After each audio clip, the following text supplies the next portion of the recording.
Ito ngayon guys ang ating pinagkakaabalahan. Ang mga plastic na ito ay gagawin nating taniman ng mga gulay at makikita natin ngayon kung paano at sapagkat sa area na to ay wala tayong magagawang mapagtaniman, kaya nga ay pinaplano natin na atin na lamang ihahangir ang mga pananim na ito sa pamamagitan ng mga plastic na ito guys.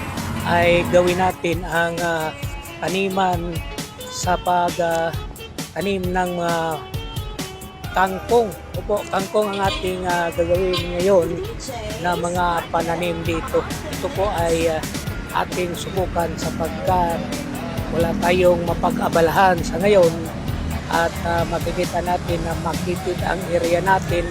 Nandito tayo sa tabing daanan. Ayan po guys, sa ilalim ay